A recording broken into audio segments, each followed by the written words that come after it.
आप देख सकते हैं इस वक्त अभी मौजूद हैं दिल्ली न्यू अशोकनगर थाने से पुलिस मौजूद है और उनके बीच में ये न्यू अशोकनगर अंदर बी ब्लॉक में डेमोनेशन किया जा रहा है। जो एक निजी ज़मीन बताई जा रही थी उसको डीडीए ने अपनी लैंड को बता के इंक्लोजमेंट की है। हालांकि आप देख सकते हैं कि न्यू अशोकनगर में और भी प्रॉपर्टी हैं जिन पर काफ़ी समय से विवाद चल रहा है और न्यू अशोकनगर के अंदर 5-5 मंजिलें बहु इमारत बनाई जा रही है। वो किसकी संरक्षण में बनाई जा रही है इस चीज़ को देखा नहीं जा रहा और 5-5 मंजिलों की बहु इमारत बना के तैयार कर दी जाती हैं जहाँ खतरा भी आप महसूस कर सकते हैं कि कभी भी कोई आपदा आए तो वो मकान कभी भी गिर सकती है। लेकिन इसके बावजूद भी डीडीए को अपने हैंड में नहीं ले रही है और जो खाली प्लॉट दिखते हैं उसमें डीडीए आके इंक्लोजमेंट करके अपने नेम प्लेट को लगा के अपनी प्रॉपर्टी बताने के बाद उसको सीधा सील करके कहती हैं कि जो भी काम और जो भी कार्रवाई होगी अब कोर्ट के समक्ष होगी।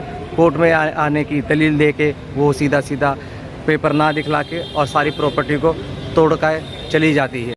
आप देख सकते हैं कि प्रॉपर्टी के जो परिवार के लोग हैं वो डीडीए के लोगों से इंक्रोचमेंट का पेपर मांगते हैं ताकि उनका जो काम है उनको करने दिया जाए, लेकिन वो पेपर दिखाने को तैयार नहीं है और उनके परिवार इस बात पर ऐतराज कर रहे हैं। हालांकि पुलिस भी सामने मौजूद थी लेकिन जो डीडीए के अधिकारी थे उन्होंने पेपर दिखाने से साफ मना कर दिया और जब उनसे उनकी आईडी वगैरह पूछी गई, नाम पूछा गया तो वो नाम और अपनी आईडी दिखाने से मना करने लगे। इस बीच में पुलिस ने कहा कि इन्होंने अपना पेपर दिखाया है जिसकी वजह से हमारी पुलिस टीम इनके संरक्षण में आई हुई ताकि ये इंक्लोजमेंट कर सके। और इस बीच में उनके जो परिवार के लोग हैं जिनकी प्रॉपर्टी बताई जा रही थी उनके परिवार के लोगों ने भी काफ़ी पुलिस से रिक्वेस्ट करी कि इनको बोलिए यहाँ की पेपर दिखलाएं जो डीडीए की तरफ से दिया गया है। मीडिया ने भी काफ़ी कोशिश करी डीडीए के अधिकारियों से बात करने की कि क्या वजह ऐसा है कि आपको इस ज़मीन पे इंक्रोचमेंट करना पड़ा है, क्योंकि जो ज़मीन के जो मालिकाना जिनके हक है उनका कहना है कि उन्होंने 1980 में इस ज़मीन को खरीदा था और उसकी रजिस्ट्री कराई थी। इसके बावजूद भी डीडीए इतने दिन तक कहाँ थी जो आज उनको आना पड़ा और इस तरह की कार्रवाई करी गई है। क्या उनके पास कोई ऐसा पेपर है जिनसे उनके परिवार को संतुष्टि मिल सके कि हाँ ये जो ज़मीन है ये डीडीए की ज़मीन है और वो उनको साथ वो कोऑपरेट कर सके। लेकिन डीडीए के जो अधिकारी थे वो किसी तरीके से बात करने को तैयार नहीं थे, ना ही वो अपने पेपर को दिखाने को तैयार थे और ना ही अपना नाम बताने को तैयार थे, बल्कि मीडिया के पास से वो काफ़ी दूर जाने की कोशिश कर रहे थे। मीडिया ने काफ़ी बात करने की कोशिश की। मीडिया ने ये भी कहा कि आपके बीच में पुलिस भी मौजूद है, अगर आप चाहें तो अपने मोबाइल पे कोई जो ऐसी डॉक्यूमेंट्स है वो दिखाएं या उनकी वो डुप्लीकेट कॉपी वो दिखला दें ताकि जो परिवार के लोग हैं आपको कोऑपरेट कर सकें और आप अपना कार्य को पूरा कर सकें। लेकिन इसके बावजूद भी मीडिया को वो कुछ कहने को तैयार नहीं हुए और मीडिया के पास से वो भागते हुए नजर आ रहे हैं, सारे अधिकारी भागते हुए नजर आ रहे हैं। आप देख सकते हैं कि किस तरीके से मीडिया के पर्सन ने बात करने की कोशिश करी, लेकिन किसी भी तरीके से डीडीए के जो अधिकारी हैं वो बात करने को तैयार नहीं हुए। दूसरी ओर जिनका मालिकाना हक था इस प्रॉपर्टी उन्होंने कागज भी दिखलाया। सर सबसे पहले अपना नाम बताइए। चंद्रपाल सिंह यादव मेरा नाम है जी। और मैं C2 ब्लॉक का प्रधान हूँ। करीब 80 से यहाँ रह रहे हैं जी। सर ये जो डीडीए इस तरीके से अभी जो घटना को अंजाम दे रही है, मतलब आरोप ये लगाया जा रहा है कि प्रॉपर्टी एक मालिकाना हक के अंदर रजिस्ट्री से है और डीडीए को अपना लैंड बता के इस पे डेमोनेशन कर रही है, तोड़फोड़ कर रही है, इंक्रोचमेंट कर रही है। नहीं, ये तो हम सब लोगों को पता है कि ये अभिषेक बनर्जी की प्लॉट था। इनके पिताजी का नाम RP बनर्जी था और बहुत मेरे ख्याल में 80 से इन सबसे पहले पावर अटॉर्नी नहीं हुई, इनकी रजिस्ट्री हुई थी और रजिस्ट्री के द्वारा ही इनको ये ज़मीन मिली थी और ये इन्हीं की पक्की, इसमें किसी का डीडीए का का कोई हक नहीं है। क्योंकि अगर डीडीए है तो फिर तो सारा अशोकनगर डीडीए का है और प्लॉटों को भी तोड़े या फिर सब मकानों को भी तोड़े। तो सर ये जो डीडीए आके इस तरीके से अभी सिस्टम कार्रवाई कर रही है और दूसरा एक पक्ष भी कह रहा है ये प्रॉपर्टी हमारी है और आपने बताया कि मैं लगभग 23 साल से अशोकनगर के अंदर हूँ, तो आप इस विषय में क्या कहना चाहते हैं सर? ये बिल्कुल गलत हो रहा है, नाइंसाफ़ी हो रही है और ये किसी की वो नहीं है। ये कहीं भी जाके दूसरी जो बात बता रहे हैं ये गुजर लोग हैं, कहीं भी जाके ये कह देते हैं कि ये प्लॉट हमारा है। कई जगह भारतीय बिल्डर के यहाँ पहुँच गए, ये भी प्लॉट हमारा है, सब जगह यही बताते हैं। और इस तरह के इनका कोई भी प्लॉट यहाँ नहीं था। इन्होंने तो नंबर 2 में बेच के 2-3 बार मुआवजे ले लिए और उसके बाद में अब ये फिर इसको भी बताने लगे। ये तो हर जगह आते हैं, हर जगह कोर्ट से डिफीट खाते हैं। तो सर इस एक्शन के बाद आप लोग का क्या रिएक्ट रहेगा, क्या करेंगे आप? कोर्ट में जाएंगे सब लोग इकट्ठे होकर इस तरह से, तो फिर यहाँ ये सब डीडीए फिर सभी को हटा देगी। सर पहले अपना नाम बता दीजिए। आशीष बनर्जी।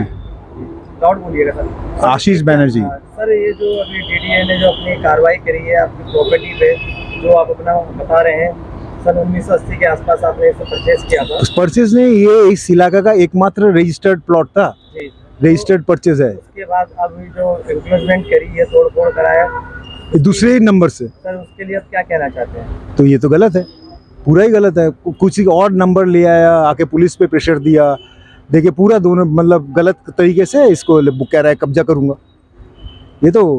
ये कोई बात ही नहीं हुई। तो डीडी के जो अधिकारी मौजूदा थे उनसे आपकी क्या वार्तालाप हुई है? तो वो तो उसको चाहिए कब्जा, और कब्जा मतलब समझ ही रहे हैं सब की क्या चीज़ हो सकता है। वो तो करना नहीं है ना, और ये लिटिगेशन में है, कोर्ट में चल रहा है। डीडीए के लोग आके कह रहे हैं कि नहीं ये खसरा अलग है, और फिर भी ये कर रहे हैं, तो क्या बताएं। सर इसके बाद आप क्या एक्शन लेंगे अपने तरफ से? क्यों अब कोर्ट पे जाएंगे, कोर्ट न्यायालय तो खुला हुआ है। सर कुछ लोगों का कहना ये भी है कि ये डीडी की जमीन नहीं है ना आपकी ये जमीन है, वो तो इतना साल पुश्तैनी 80 साल से क्या कर रहे थे? पुश्तैनी जिन लोगों की है, शारदाराम जी ने बेचा था, रजिस्टर्ड करके बेचा था। पुश्तैनी जमीन तो उनका होगा, उनका पुश्तैनी तो होगा ही होगा। तो आपने किन से परचेज किया था? शारदाराम जी से।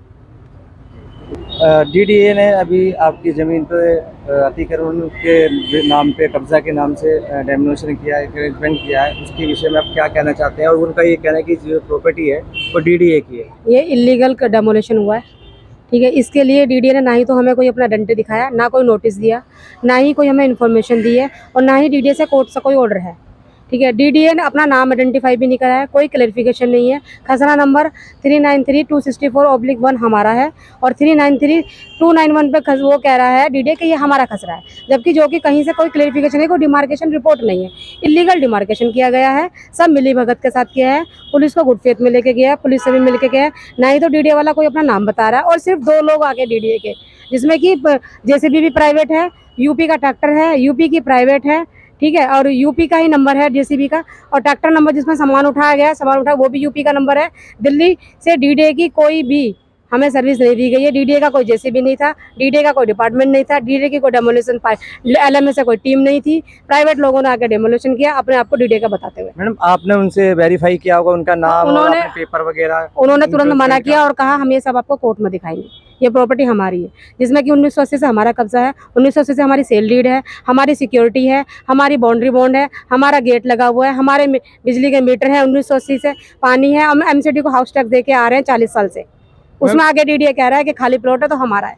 इसमें आपको क्या लगता है कि आपकी किसी निजी कोई दुश्मनी या किसी कारण के? कोई निजी दुश्मनी नहीं है कि, लेकिन कुछ माफिया लोग हैं जो जमीन पे कब्जा करते हैं, ठीक है, जो जमीन पे इंक्रोच करते हैं, खाली जमीन पे कब्जा करते हैं, किसी शरीफ लोगों को गुमराह करते हैं और पैसे की डिमांड करते हैं। उनकी पैसे पूरी डिमांड को पूरा ना करने के कारण से डीडीए को गुड फेथ में लेके इलीगल काम करके डीडीए ने इलीगल सब कुछ इलीगल करते हुए हमारी जमीन पे कब्जा किया है और हमारी लैंड में डेमोलिशन किया है। आपने डीडीए से बात करी थी कि उन्होंने नोटिस वगैरह क्यों नहीं दिया? हमने सब कुछ पूछा तो उन्होंने सिर्फ एक ही जवाब दिया, हम आपको ये सब कोर्ट में देंगे, हमारे पास नहीं है।